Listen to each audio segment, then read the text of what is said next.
Hello there, Cancers. Welcome to your weekly tarot reading.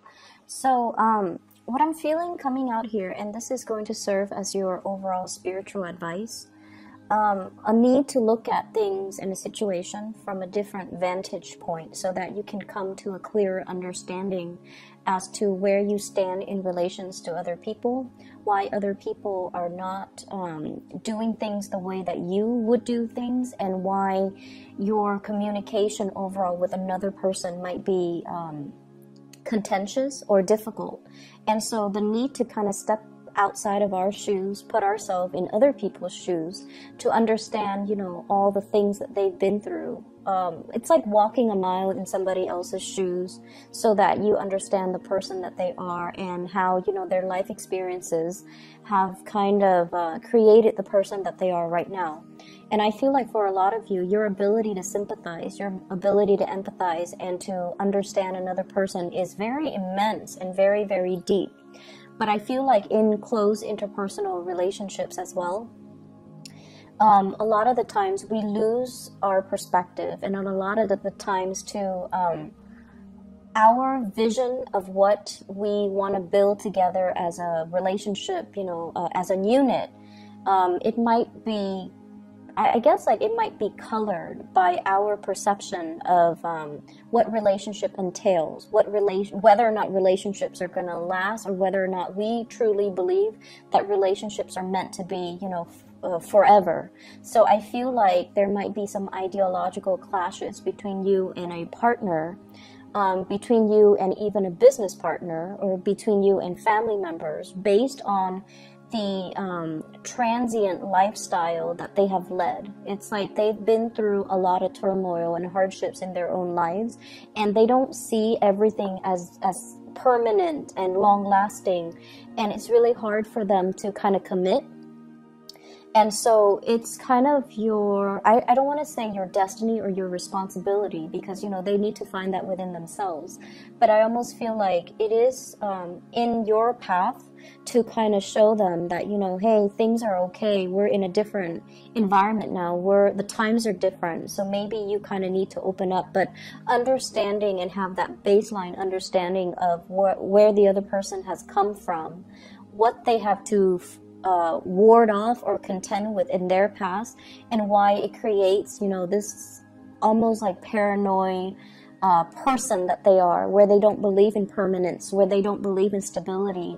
That is really going to help you navigate this energy for this week, okay? First of all, in your love relationship sector, I have this card about control, okay? This is the Four of Pentacles, and I usually look at this card hanging on to earthly possessions, feeling a little bit paranoid that things are going to be ripped away from us, feeling like we need to cling on to everything that we have, and also almost like viewing other people as possessions, and almost viewing it's like being very closed off to the point where we need to be very protective. We need to take care of what's ours, which is honorable, and honestly, it's a good trait. But overdoing it can be detrimental.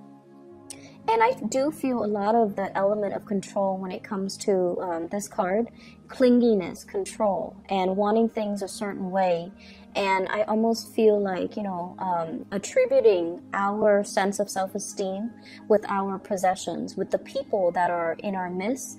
And I usually see it as like, the person that has like the trophy spouse, the trophy wife, the trophy husband, the eye candy, and that they can parade around town with someone who's very, very attractive, because they feel like it boosts their self-confidence when onlookers see that there was someone who's very attractive. They get a big ego boost. So it's kind of akin to that, and in a more in a lesser sense when it comes to relationships, this is trying to control resources, trying to cling on to everything, because we automatically assume that our sense of self-worth, our sense of competence, and our sense of confidence is greatly linked in with the people we surround ourselves and the material possessions that we have in our midst. And I also feel as well, when it comes to arguments, when it comes to dealing with another person that you're romantically involved with, that you're married to, or, you know, a significant other, whoever it is, that you're romantically linked up with, this is like not being able to see outside of our own vantage point. Like I said earlier, clinging on so strongly to our beliefs that when people question our values, question our beliefs, we feel like it's an attack on us personally. And so we tend to get a little bit defensive. And a lot of the times, the things that we are very defensive about are things that we know to be true about ourselves. And that's why it's like touching a sore spot that we don't want to look at. It's like touching something we have swept under the rug that somebody is now poking at, and it makes us uncomfortable. So if there has been, you know, arguments and things like that where a partner has somewhat like triggered or found your soft spot, these are areas that you have to work on. Rather than getting defensive, maybe it's time to, you know, say like, let's take a break from this. Let me ruminate over what you have just said, and then I'll come back to you at a later date. You know, detaching yourself so that you can do some inner examination, and that so you can figure out why these are such trigger topics for you, and why issues of control and dominance are playing out in your relationships. I feel like for many of you, it's like either side of the coin. You might be attracting people who are kind of like impulsive, or they're like trying to plan out everything for you in your life. So they might be encroaching, like crossing over your boundaries, or not respecting your free will. And so you have this defensive stance up all the time regarding a relationship partner, where you're trying to maintain your space and you're trying to take control of your own life. And then for others, there's this issue of, you know, control and things like that coming in your relationship that you're exuding towards another partner. The partner that you're dealing with shows up here as the Six of Swords. This is somebody that has been through hell and back, okay? They've got a really interesting backstory. So if you're dealing with someone that has been through like a lot of tumultuous childhood, a lot of dealing with, you know, a lot of relocation, moving from one place to the next. They've never had a place where they can call home. They've never had a place or a family, or even like a love relationship that accepts them for who they are. And I feel like this is a partner that has been through so much in their own lives that it's hard for them to believe in love. It's hard for them to believe in, you know, soulmates and stability and even, you know, permanence, okay? I usually think of this as a refugee card. It's somebody that had to be uprooted against their will from their place of familiarity and safety, and they have to venture off into a new land. And usually this indicates as well people of different nationalities, interracial dating, people of different cultures coming together, and automatically, you know, whenever that happens, there's always going to be ideological differences, cultural differences, even cultural rifts and cultural divides that that can be very difficult to overcome. And if there are linguistic differences, or they're saying difficulties, but I'm hearing, well, it could be both. If there has been communication difficulties due to linguistic differences between the two of you, I feel like that's another issue that's kind of like, it's like another level of that lattice on top of the existing problems in the relationship. So you're dealing with someone who has, you know, he or she has had to overcome a lot of trials and tribulations in their own life. They are very self-made. They don't sit around and whine and complain over things. They just get things moving. And I almost feel this need for someone who you're involved with. They're constantly moving so that they don't have to process things, so that they don't have to feel things, because their emotions can be so overwhelming. If they took the time to really, you know, see a therapist or to really vent, it's like it would open up a floodgate of emotions, and they're not really ready to do that. So you're dealing with a partner who might be very broken, very injured. They're moving away from that. They're sailing away from it, and they're coming into calmer waters, and they definitely feel there is a lot of safety with you. They definitely feel like there's safety, there's a purpose, and they're trying to build that permanence with you. So rest assured that you're with someone that's not going to be leaving, and you're with someone that finds the comfort and home in you. And at the same time, it's going to be a very slow process for this person to heal from whatever situation they've had to contend with in their past. And so, you know, they're coming from a space where they might be a little bit downtrodden and broken. They're coming away from it, but I also feel like there's a very strong sense of protection that you are giving off towards this person. You know they've been through a lot, and you are also very paternally protective of them, to the point where it might be patronizing, to the point where you are offering to do everything for them and not allowing them that freedom of movement, or not feeling like they're capable or competent enough to do it. You might do it, like it might be inadvertent from your end, but I feel like you're trying to control the situation, okay? I usually see this combination as like controlling elements seeping into the relationship. One person might feel like it's healthy, but the other person, I feel like, feels like it's stifling. So be very careful about that. If that's your energy that you're bringing to the table, be careful in identifying that early on. If that's an energy that you feel coming from a prospective suitor or somebody that you're dealing with long term. The energy is very subtle, but it can be very toxic in the long run if you're not careful. Okay, if you don't nip it in the bud, it's going to escalate. So be careful about that. I also feel as well, others of you who are dealing with another person who's a lot more, I want to say a lot more stable, is looking for permanence, is looking for kind of like home, okay? We have here the Queen of Wands, and this is a fire sign, Sagittarius, Aries, or Leo. And it's also echoed in this card here. This is the Knight of Wands, okay? Somebody who is foreign to you, so from a foreign land, a foreign location, a foreign country. This is somebody that is a Sagittarius, an Aries, or a Leo, sun, moon, or rising. And what I feel coming in with this card is, this is somebody that's really, really, really fun to be with, okay? They exude a lot of excitement, a lot of passion.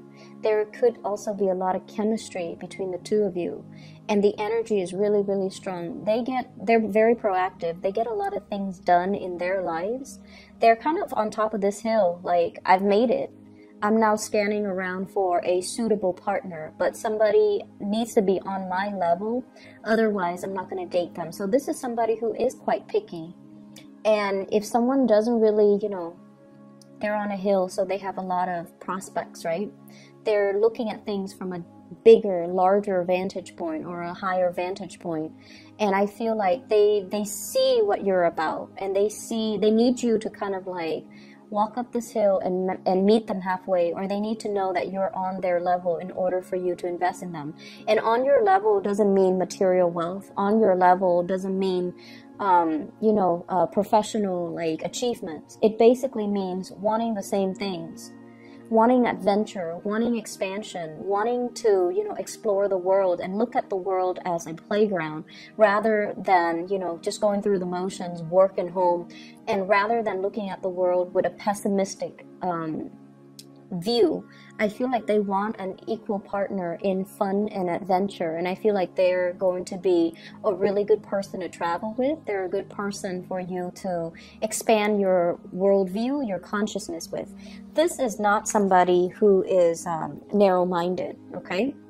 I feel like, you know, they have their preconceived notions, like what the world is supposed to be, but they also make a lot of allowances for other people. They tolerate. I am getting like a very tolerance, a very understanding, a very maternal vibe with this person, where they care about people. They care about humanitarian ideals and goals.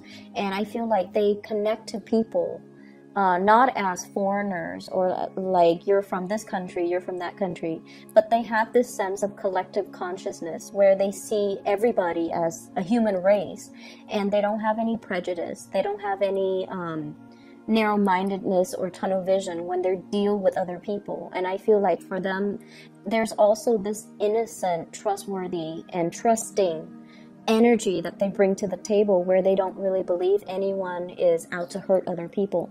So you might think it's naivety, but I feel like it's more giving everyone the benefit of the doubt. So you have someone that is really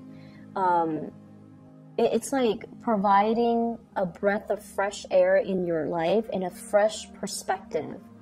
And because of that, I almost feel like they're really exciting to be around. And I feel that you are trying to build wealth with this person, okay?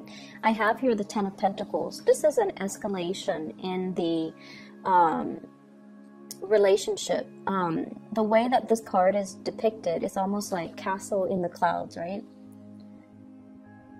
Castle in the clouds, dreaming and conjuring up, you know, this ideal family image, you know, this sort of like a grand match between two people where the two people have the same educational level of attainment.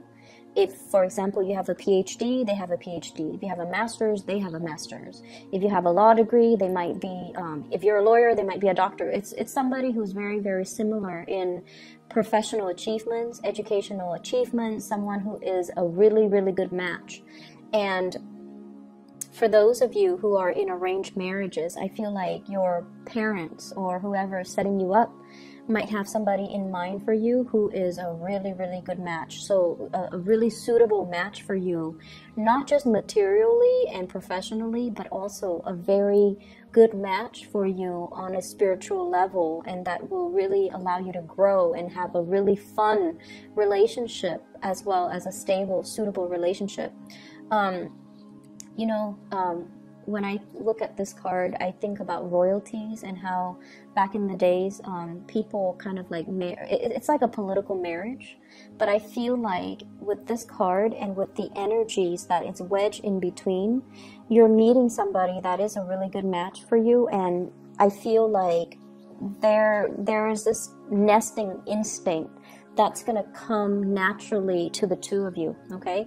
Nesting instincts, people assuming their specified gender roles. So even for same-sex couples, it's almost like one person will step up and assume the feminine role, the other person will automatically then assume the masculine role. So whatever that means to you in every relationship, even same-sex relationships, we kind of need to embody the yin and yang energy in order for the energy to flow well. And I feel like there's this natural affinity that you have with another person where one person embodies the yin energy and the other person that yang energy, and so things will move along very, very smoothly. And as a result of that, we're going back to the first card. This is about, you know, relinquishing control.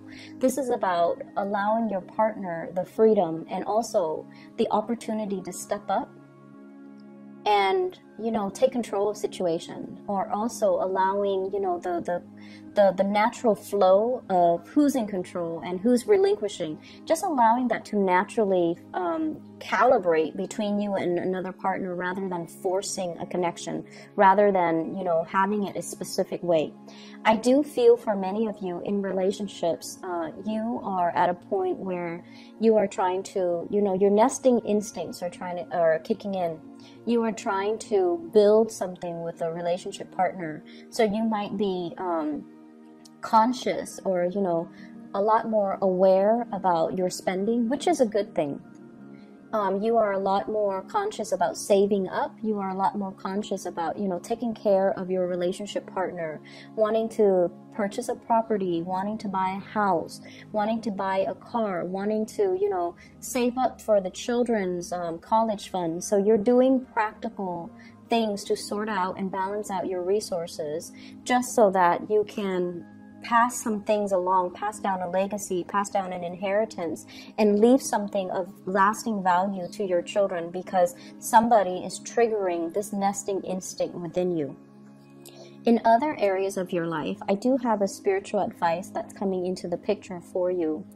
And I feel like for some of you, and I know it's supposed to be, you know, spiritual advice, but I'm seeing it here, so I'm just going to say it. I feel like you have an ex that's still haunting you, for some of you, and you have moved away from it, but I feel like you can't be rid of them.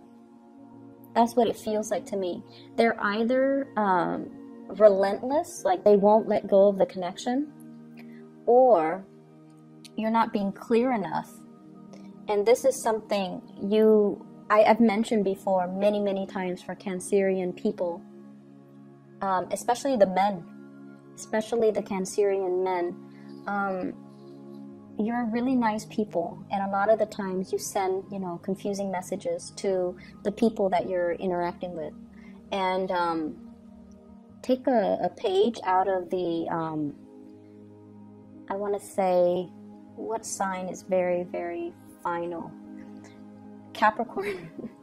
Take a page out of the Capricorn playbook when it comes to, you know, exes and relationships, okay? When they're done, they go silent. They don't even need to entertain that person. When they're done, Capricorns are done, they will ghost you. And you will never ever know, you know, did the Capricorn person die? Are they okay? How could they not respond to me? Well, it's because they're very final. And also, it's because they also, and I feel like this is their incentive or their, you know, rationale for doing what they do. It's because they don't want to open up that door of communication and have you confused, or they don't want to, you know, lead the other person on. So I feel like with Capricorns, when it's done, it's really done. They close the door for good and they move on, and you won't hear anything from them. And I feel like with you Cancers, I feel like it's very difficult for you to do that.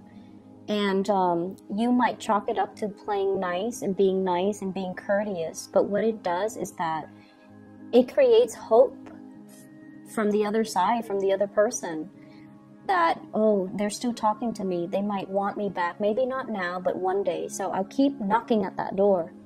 And that's not fair to the person that you're dealing with. And I feel like you have an ex here that's a little bit ruthless and a little bit relentless and a little bit like someone who tries to keep coming back. And I feel like you need to be very firm, and you need to, you know, out of respect for your current relationship right now, you need to be very firm about setting your boundaries with exes, okay? And the reason I say exes here, we have the Death card. You moving on. You've already decided you're going to move on. You've already physically, emotionally, mentally moved on, and somebody's coming knocking. Someone who still carries a torch for you. Someone who might have had like a very passionate one-night stand, fling, relationship, even marriage with you, and they're relentless. They're pursuing you, and they don't even have to be a fire sign. I just feel their energy floating around you. And I feel like, you know, first, you were stuck in limbo, waiting on this person, waiting for things to get better. You've moved on your own. You've moved on. And I feel like you might have been waiting for them while they were going around, you know, trying to find themselves, and quote unquote on that. It's like trying to find themselves. They were like too selfish to be in a relationship. They were just like not taking you seriously while you spent a lot of time waiting around for them. And then, you know, they choose to come back and give you communication whenever they felt like it. With this 8 of Wands here, this is swift, fast communication, travel, movements, and whatnot. And I feel like, you know, when the communication was not responded in the manner that they hoped, they come out and they physically show themselves in real time, like showing themselves, and you know, you've tried to move on. So it seems like there's some lingering energies with exes and things like that, and you kind of need to let go. And I see like many of you don't have a choice. You're letting it go because it's really interfering with your current relationship, and you're trying so hard to build that up and to maintain that. And good for you for realizing and recognizing that, because I feel like the ex keeps knocking on your door, and you can't send out mixed signals, okay? It's very counterproductive, and energetically, it's just it's not a wise move for you and for the other person. So lay it to rest. Other things that I am picking up from this spread here, I feel almost like for many of you, there is major contemplations about trying to get your life in order, trying to, get rid of bad habits, trying to reorganize your life, and trying to get yourself in a space where you can be proud of your achievements, where you can get things moving for yourself. So I almost feel like this fire lit up under you, where you're like, okay, I need to get things done. I've been stalling. People have been stalling me, or I've been stalling. I've been kind of like on the sidelines of life, just hanging around. And, there are so many things, so many dreams and aspirations and, things that I want to do, things that I want to achieve, but I've just been dangling here for quite some time. And then life, before you know it, passes you by, right? And it's sort of like, how if you've been like this, right? And then you get yourself out of this situation and you turn yourself upright, you have this massive head rush, right? Like it just feels otherworldly. So I feel like that's the head rush. It's when all the information, all the realization, all the revelations coming to you all at once, and it can feel somewhat painful, somewhat disorienting, and somewhat like time is running out. I need to get things moving. I need to get things started. And I feel like this week is all about continuing what you are doing, but doing it with a sense of urgency. And then I also feel like something is lighting a fire under you. And you're like, I need to achieve. I need to get out. I need to branch out. I need to get moving. So with this swift moving card, this is the rocket here. And I feel like, you're trying to get a lot of things finished, a lot of things wrapped up, a lot of things moving from your end. And I keep seeing oxygen deprivation, like for some reason, with the Hangman and also with this card. So if you are a heavy smoker, I feel like you're going to try to wean yourself away from it, which is going to be great. And then whatever you partake in, and it involves, oxygen deprivation, try to wean yourself away from that, because I feel like a lot of the times, we need all the oxygen to our brain so that we can make clear decisions, so that we can, think clearly, think quickly, and be able to kind of systematically process information. So I feel like maybe taking that element, smoking and whatever, away from your life is really going to help dramatically. It's going to lift that mental fog, that sense of fatigue that you've been feeling. And it might help with concentration. It might help with a lot of things. You never know. So I'm going to leave it at that. I feel like you're trying to make a lot of changes in your life. The process is slow, and it has been stalled, I feel, because of your unwillingness to change and to kind of like get moving. But I feel like coming in for this week, you are very determined, and you're going to be successful when you are determined. So whatever small steps that you need to take, start it, because those are like the first few steps that you need to take in the right direction. So, it's never too late. Just small steps, okay? And don't push yourself. Don't beat yourself over like not being able to make the big steps just yet. For those of you who have recuperated from like surgeries or even like accidents and things like that, small steps, okay? Small steps and steady progress is going to be your friend, all right? I'm going to leave it at that. And Cancers, take care of yourself, okay? I'll be back next week. Bye-bye.